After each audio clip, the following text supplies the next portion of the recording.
The murder of a police officer always sparks outrage, and it should. And this one was no different. There's a public integrity unit in the Wayne County Prosecutor's Office for a reason. In it are prosecutors who specialize in these cases where, among other things, law enforcement officials are killed, seriously injured, or otherwise, especially if it's done in the line of duty. These lawyers spend hours, days, and sometimes months, as they did in this case, 4 months working tirelessly every day on the case. Before we get into the alleged facts, and the charges, I must acknowledge the hard work, the extensive work, the complex work, and collaboration of the Oakland County Prosecutor's Office, who was just integral to our work on this case. And we worked with wonderful prosecutors from Prosecutor McDonald's office, the Troy Police Department, who worked with us as well, of course my office, the Wayne County Prosecutor's Office, the Michigan State Police, and I want to give a special shout out to their intelligence analyst, who did incredible work, timeless work, and the Detroit Police Department and its Homicide Task Force, with also a special shout out to their intelligence analyst who worked and did incredible work on this case. I want to also thank Sheriff Bouchard for his professionalism and for his patience, because I'm sure 4 months was very difficult to wait for, but we wanted to do this right, and I really thank him. Oh, he's over here. Thank him for his patience and professionalism. An extensive amount of evidence was looked at in this case that includes, but certainly is not limited to, an extensive amount of social media pages, as you can probably imagine, body-worn camera and its footage, many phone extractions, cell phone tower records, video and surveillance records, and police reports from no less than 12 different jurisdictions. Many search warrants were executed, ring door camera video was sought and used, and of course forensic evidence, which will be talked about during the trial or any proceedings in this case beyond today. Today we have charged, and actually last night we charged, Ramon Rayleigh DeBose, 18 of Clinton Township, Marquise Lamar Gaines, 18 of Detroit, and finally Kareem Blake Moore, also 18 of Clinton Township. We have charged them in connection with the June 22nd, 2024 homicide of Bradley Reckling. He was 30 years old. Deputy Reckling was an Oakland County Sheriff deputy who was killed in the line in Detroit while working on an auto theft task force. By all accounts, Deputy Reckling was a family man and a very valued part of the Oakland County Sheriff's Office. And Sheriff Bouchard will be talking about him a little bit more later. As I said, June 22nd, 2004, at approximately 10:48 p.m., Deputy Reckling was operating as an undercover and investigating a stolen SUV around Park Grove in Schwerner in Detroit. He saw the stolen vehicle that he was seeking, and it's alleged that Defendant DeBose fired a handgun from it, fatally striking Deputy Reckling. Medics arrived at the scene and transported Deputy Reckling to the hospital, where he succumbed to his injuries. We are also alleging that these defendants, Moore and Goins, were in the vehicle with DeBose at the time of the shooting and fled with him and supported him afterwards. They are alleged to be accessories after the fact to DeBose. The evidence of this case will also show that Deputy Reckling became aware of an auto theft ring in November of 2023. He continued investigating crimes associated with that ring up to the day that he was fatally shot. More complete facts and evidence will be placed on the record in the court of law in future dates. This continues to be, and I want to repeat this continues to be an ongoing investigation, and there's potential for more arrests and charges, but not on the murder, on the criminal enterprise that I'll describe in a minute. While we were investigating the homicide of Deputy Reckling, the investigation revealed the alleged continuing criminal enterprise. These crimes within that enterprise occurred in Wayne, Oakland, and Macomb counties, and as a result, this case has been charged as a continuing criminal enterprise. It is alleged that this criminal enterprise ran between November of 2023 through June 22nd of 2024, as I said before, culminating in the murder of Deputy Reckling. The scope of the enterprise is breathtaking, and it also includes at least 4 carjackings, the theft of 4 more motor vehicles, at least, 8 counts of weapon charges being carried in all of these vehicles, and these charges against the defendant are the following. Charges for Defendant Ramon Rayleigh DeBose, 18 years old, murder of a peace officer, maximum penalty life in prison without the possibility of parole, or a minimum sentence of 25 to 40 years and a maximum sentence of 60 years. Receiving and concealing stolen property, a motor vehicle, maximum penalty 5 years. He's further being charged with 4 counts of carrying a concealed weapon, maximum penalty 5 years. 3 counts of felony firearm, and as you probably know, that is a maximum penalty of 2 years that must be served consecutively to any other charges that he might be convicted of. Carjacking, maximum penalty life in prison. And conducting a criminal enterprise, maximum penalty 20 years. That's on Defendant DeBose. In the carjacking count, Defendant DeBose will be waived as an adult. He was 17 years old at the time of the carjacking. He since turned 18 prior to the murder of Deputy Reckling. It's important to remember that Defendant DeBose is presumed innocent unless and until proven guilty. Charges for Defendant number 2, Marquise Lamar Goins, 18 years old, accessory after the fact to a felony. The felony, of course, being murder of a police officer, 5 years in prison for accessory after the fact. Receiving and concealing stolen property or motor vehicle, maximum penalty 5 years. 4 counts of carrying a concealed weapon, maximum penalty 5 years. 3 counts of felony firearm, which must be served 2 years, that must be served consecutive to any other charge that he might be convicted of. And carjacking, just like Mr. DeBose, maximum penalty life in prison. Also, conducting a criminal enterprise, maximum penalty 20 years. And in the carjacking count, like Mr. DeBose, he was 17 years old at the time the carjacking occurred, but he would be waived as an adult, and he was 18 at the time Deputy Reckling was killed. Again, it's important to remember, and I can't say this enough, that Mr. Goins is presumed innocent unless and until proven guilty. And finally, the charges on Kareem Blake Moore, 18 years old, accessory after the fact to a felony, maximum penalty 5 years. Receiving, concealing stolen property, maximum penalty 5 years. 4 counts of carrying a concealed weapon, maximum penalty 5 years. 2 counts of felony firearm, and 1 count of conducting a criminal enterprise, maximum penalty 20 years. It's important to remember, of course, that Defendant Moore is also presumed innocent unless and until proven guilty.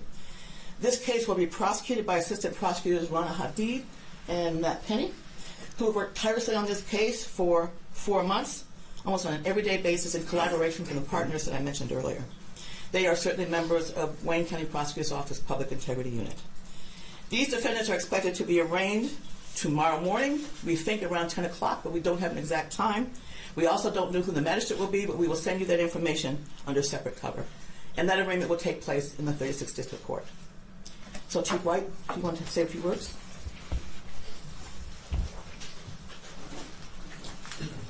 Thank you, Prosecutor Worthy, and thank you all for being here today. This was a very, very difficult case, and I could not be more thankful to the prosecutor's office, specifically the prosecutor, Madam Prosecutor, and all the work that has gone into this case.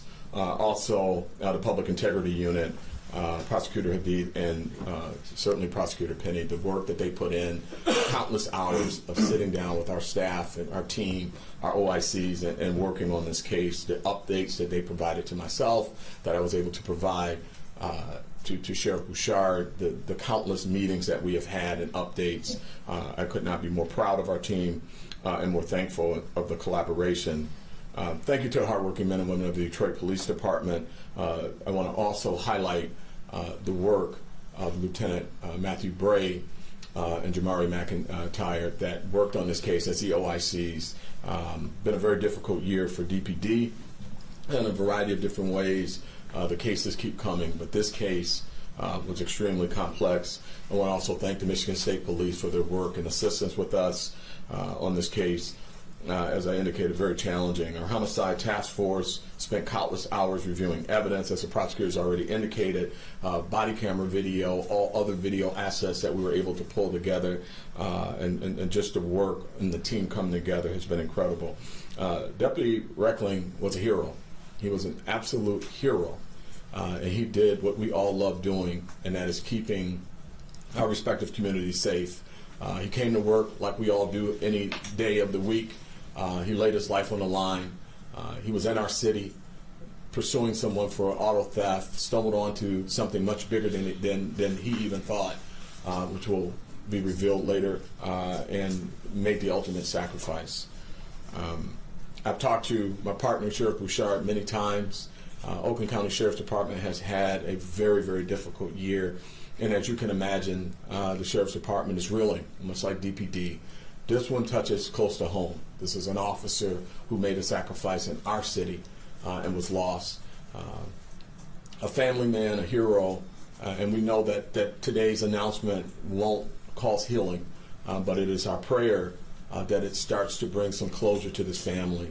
And to this family, we still stand with you. Our hearts and our prayers go out to you, but it is certainly our prayer and desire today that the healing process begins now that we have people held accountable for this heinous act. Thank you very much. Before I introduce Sheriff Bouchard, I want to just acknowledge the prosecutor, McDonald, who's here. He's been a great partner. Our offices work extremely well together. We return phone calls, we talk, we conversate, and it's just been a wonderful partnership, and I'm just very pleased that she's here today to highlight that. Sheriff Bouchard? Thank you, Madam Prosecutor. I'm glad we're at the point, as you said, it's been a challenge to try to keep our team calm. When you lose somebody in the line of duty, you want to try to get things going, and it's important that it gets done right. And so while it did take a period of time and there was a lot of anxiety, the longer it went with our team, getting it done right is most important, and having the prosecutorial team ready to go hold these folks accountable. The loss of Brad, and the Chief knows the pain of losing somebody on your team in the line of duty. We've had that too many times, and you as well. And Brad was one of those folks that just kind of touched so many lives. He was a superstar in lots of ways.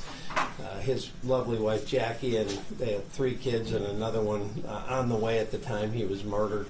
So it leaves so many voids in not just the family, the friends, the community, but the agency. It's a gut punch when you lose somebody in the line of duty, especially somebody like Brad, who had worked in so many different things and knew so many people. He had been a motor officer, he had worked at one of our bigger substations in patrol, and then he was with our auto theft unit back in our special investigations section, so got to know all the specialty teams. And he was just one of those folks that was dedicated, all hours of the day and night. If they got information, potentially a car that was stolen, suit up and off he'd go, in the middle of the day or night or whatever it was. And that's the kind of person he was. And you're right, he was a hero. But, people that put on a uniform every day are heroes. They may not pay the ultimate sacrifice, but they're willing to. And to me, that exemplifies a hero. So I'd like to thank the men and women of law enforcement that do that every day, regardless of the agency. They're not doing it for great pay, because it's not, and they're not doing it for good hours, because they're not. They do it because they want to make a difference, and that was Brad. That was the epitome of Brad, and that leaves a huge void. So while this, a lot of people talk about healing. There can be no healing from a loss like this, but what you do is you learn to process it, and you figure out a way to take another step forward day after day, and this will be a processing step for the family and the officers, the deputies, the community, to begin that process of moving forward, knowing that the folks that did this intentionally will be held fully accountable. So I appreciate all the work that went into this by all the agencies that did it and the prosecutor's office to get us to this point. And as we all know, we see far too many tragedies in our line of duty. It will never bring that person back, but again, it brings that semblance of justice. So thank you. Thank you, Sheriff. So I'm going to take a few questions, but I just want to remind everybody again that this is ongoing. And I see our sheriff in the back, Raphael Washington. And I want to make sure that everybody understands there's going to be a lot of questions I can't answer, because, again, this is ongoing as it results to the CCE, the criminal enterprise. And so I'll do the best I can to answer your questions. Prosecutor Worthy, can you talk to us a little bit about the timeline of this investigation? Obviously, Deputy Reckling was killed a few months ago. Did you guys face challenges when it came to the evidence and being able to render charges quicker or anything like that? No, we didn't face any challenges there, because, like I said, when I was talking about Prosecutor McDonald, prosecutors' offices don't often collaborate. You would think that they do, but this is a gem right here. And we enjoyed working with them, not on cases like this, but in terms of work that's done. Again, phone calls that returned that is so important, work that they did for us with things that we had to take care of in Oakland County. The challenge in this case wasn't that. It was the body of work. As I talked about the intelligence analysts from both DPD and MSP, Detroit Police Department and Michigan State Police, the work that they did, they both happen to be female, I'm told, for 4 months, going through this evidence, distilling this evidence, and made sure it made sense to those of us that would be using it. Because when you work with analysts, it doesn't always make sense, and sometimes they have to explain it over and over again, but they distill it to the point. I know Ronna and Matt would agree that it was understandable and workable. So it was just the level and the volume of evidence, and also because this started off as a death of a peace officer, but it turned into a whole nother enterprise as a result. Madam Prosecutor and Sheriff, condolences, of course, to the family and to your department and Chief White and everyone involved. Why did they shoot? What the evidence show? Did they know that this was a law enforcement officer tailing them, or were they just shooting anybody who was getting close to them? Well, I can't get into their heads, but I can say that we will be parsing this down in court. It's not something I'm going to talk about now, especially since there could be other tentacles as well. I can't get into their heads, but we do know, we're confident with who we've charged and what we've charged them with. Was it just the one suspect who discharged a weapon? The only person charged with the murder of a peace officer is Mr. DeBose. Yes. But is he the only one who shot at the officer? Yes. Okay. Can we ask Sheriff Bouchard a question? Sure. Hi, Sheriff. I know you've been meeting with the deputy's family, and you said, healing, there is no healing in this case.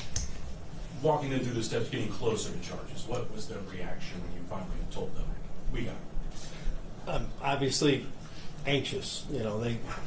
When you have something like this happen, whether you're a police officer who's the victim or anyone, you want to see the person that did this horrific thing held account.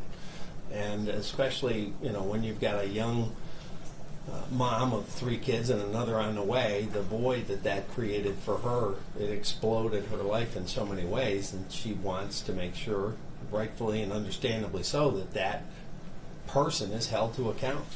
And, every day she wakes up thinking about that, and every day she goes to bed thinking about it because there's an empty spot next to her.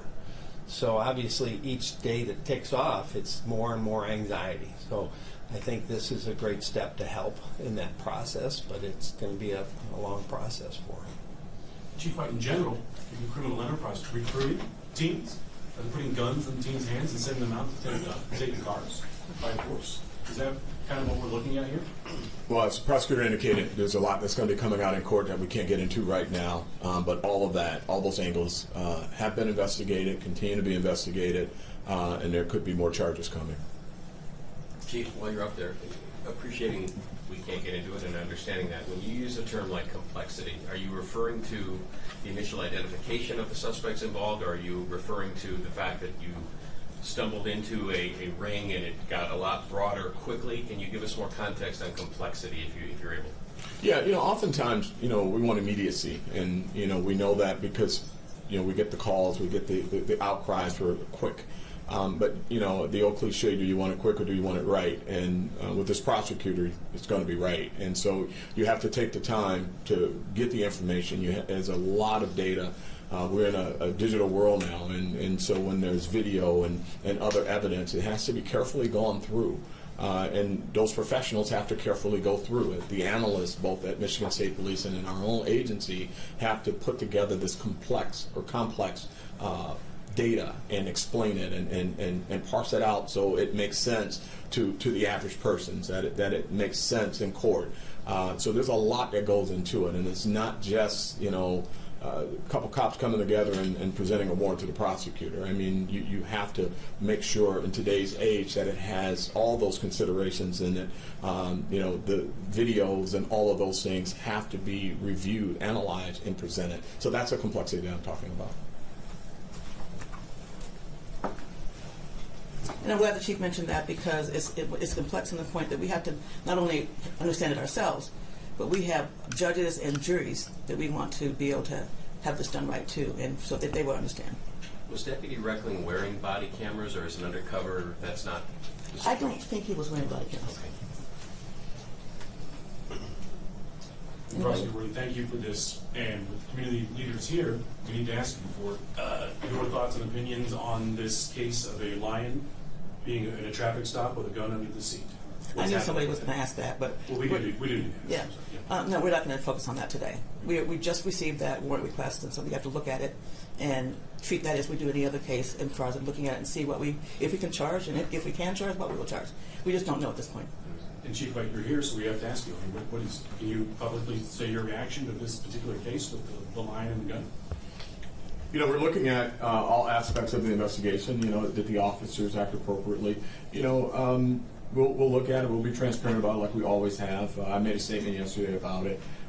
You know, there are instances where the officers' actions would have lined up perfectly. There are some that didn't. But I don't know enough to really give you an informed comment yet until our internal affairs looks at it.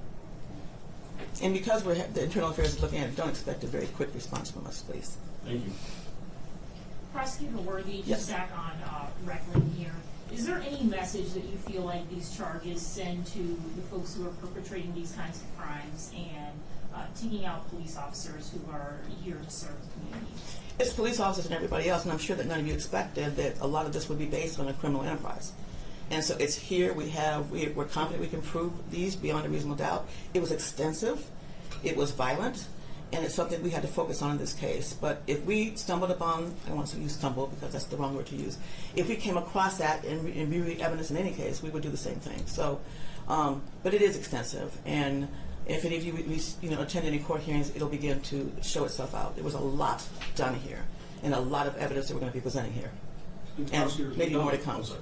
Go ahead. What Whitney was saying, the people assembled right here, if you think I'm going to send people to Oakland County to take cars or Macomb, it's going to be easy. The message here is what? It is not easy. And if we find out that there's something more going on than quote unquote just the theft of a car, because I've had my car stolen. Probably some of you, it's the most kind of innovating thing that you get. It's very intrusive, and then we want to prosecute those cases. But again, this was a ring. This was something that touched a lot of cities and, like I said, 3 counties. And so if you're going to be involved in something like that, and if we can prove it beyond a reasonable doubt, we will charge it. And the prosecutor was going, hey, we can go to Troy, and this is going to be easy. I'm really proud of our law enforcement. Troy PD, we have an auto theft task force through the sheriff's office. I want to just say this. This is, when we heard about Deputy Reckling, everyone in my office was standing in line to try to do something. And it's not just important for his family, which we think about all the time, but all the other families of law enforcement out there who need to know that when their loved one puts their life on the line for all of us, for public safety, that there will be harsh consequences if something happens to them. So I'm standing here because we want to help in any way we can. It's not being prosecuted in Oakland County, but we're going to do everything we can to help Wayne County. A message here should be law enforcement needs to be protected and lifted up, and we are with their families, and we want everyone to know that they will be dealt with in a very harsh way to the fullest extent of the law, because without our law enforcement partners, we are not safe. So that is my message. Last one from me, if I may, Chief, Sheriff, or whoever might want to comment. Crime obviously has been down. We've talked a lot about it, trending downward. When we talk about auto theft, can you give us a little more context in regard to what you're seeing? If we get into an operation like this on the investigation of the death of Deputy Reckling and we see a ring, how prevalent are we seeing more of it, even though overall crime is down? How can you give us a little context, if possible? Anybody? Yeah, but let them answer that. That's So auto theft in Detroit is down. Again, we don't brag about numbers. We just use them as a basis to see if our strategy is working. It's down significantly in Detroit. We continue to work, as the prosecutor mentioned, with various task force. We have an internal working task force now that goes to multiple counties. They come in to our city and our county. We work with Sheriff Washington and his group on auto theft. So, there's a lot of moving parts with auto theft. We do see a trend towards younger people engaging. Social media is not helping us in that area. You've got these. It is helping us. Well, it helps us. It helps us find them, but it doesn't help the fact that it teaches them how quickly to do it. But we're very thankful that they continue to use it. So I don't want to stop them from doing that. But we're moving in the right direction. We're not ready to celebrate a victory just yet, and certainly we're seeing a lot of young people. The Kia Boy thing took off like crazy around the country. We saw that. The drifting and the drag racing, we're starting to see that some of those vehicles engaged in that are stolen, which is why they're so willing to damage them. But we're moving in the right direction, but much work remains to be done. And I'm sure it's not lost on all of you that they were 18 years old and that they were involved in this way before they turned 18. Is the thought there that they can't be prosecuted as adults, and that's why they're being recruited? I don't know what thought there is, but we are prosecuting them as adults. Okay. Well, for the carjacking, and they were adults when Deputy Reckling was killed. They were 18. Anything else? All right, thank you everybody for coming. Thank you.